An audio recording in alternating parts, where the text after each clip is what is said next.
Welcome back to Bay Area Focus. So how can stress have a negative impact on your health and well-being?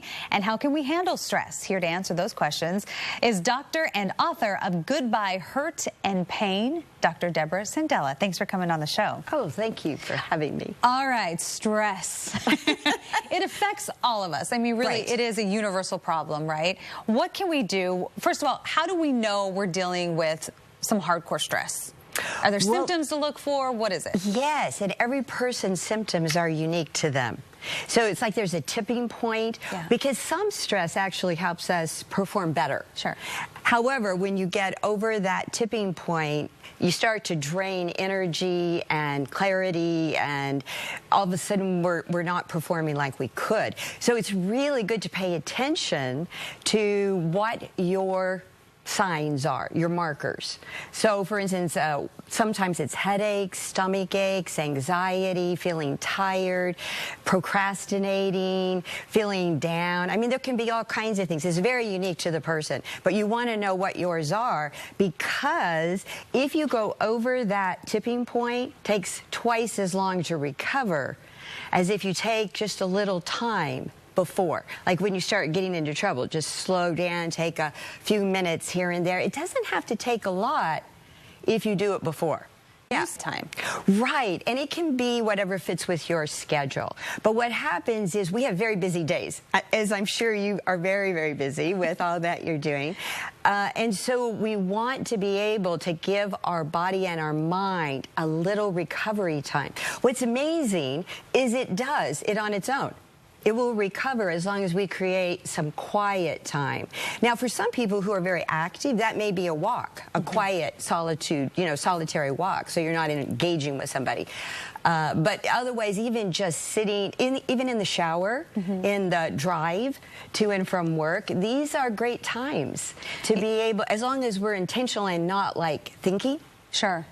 Yeah, I'm on the road every morning at 3 in the morning. So for me, lately what I've been doing is turning the radio off and just having some quiet time, even though I do love the music and it gets me going in the morning, but it's nice to have that quiet.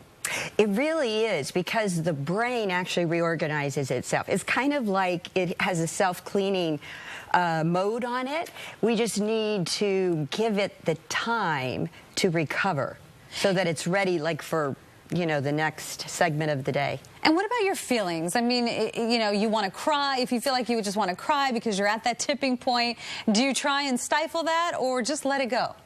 Well, what's really interesting is I think in our culture, we tend to want to stifle it. Sure. And that's a real problem, because feelings actually are designed to flow through us in the same way a breath comes in and goes out. And it's constant information about what we're experiencing. We don't have control over our feelings. They're not thoughts. We can control our thoughts, but we can't control our feelings from coming. Once they come in, just to allow safe expression, they automatically flow out.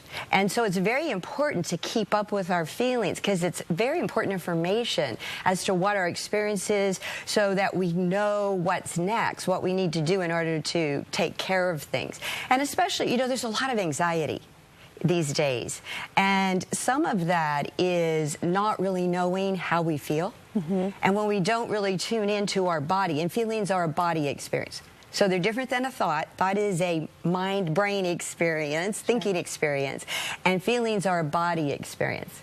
And so it's really important we tap into the body, just connect with it so that we can really understand what we're feeling in this moment. You have to be really in tune with yourself, it sounds like. Yeah, I would say, don't make it sound hard. Okay, all right. It's really very natural. So it's just like breathing. So that if we just kept holding our breath, when we kept taking a breath and held our breath, then that doesn't work very well. Feelings are like that. It's actually very natural. We haven't learned to do it that way. It's interesting. It's almost like Lamaze. When you go to Lamaze class and they teach you how to breathe, it really makes a difference when it comes to managing pain. Exactly. And so... Exactly. And breathing is very, very important in terms of tuning into our body, which leads us to a sense of what our feelings are. And you say have fun. Absolutely. Oh my God, it's so important because actually fun causes the brain to stop thinking.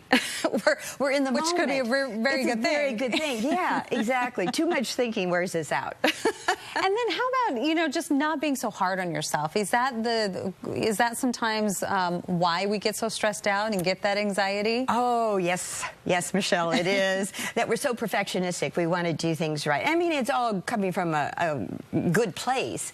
However, holding ourselves to that perfectionistic standard, particularly if it's other standard outside of us, other people or agency standard, we need to really maintain our own standard of what really works. And given like what you're handling, if you have 3 children and a job and you're, you know, driving. Yeah, oh my goodness, even that too. Yeah, then you have to give yourself a break. My gosh. Well, you have given us some good tips, some things to think about, and just breathe.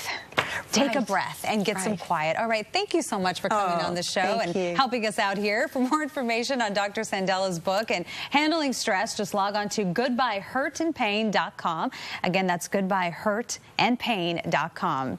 Coming up after the break, we have a comedy festival that spans 17 days and 20 venues across San Francisco. We'll be right back.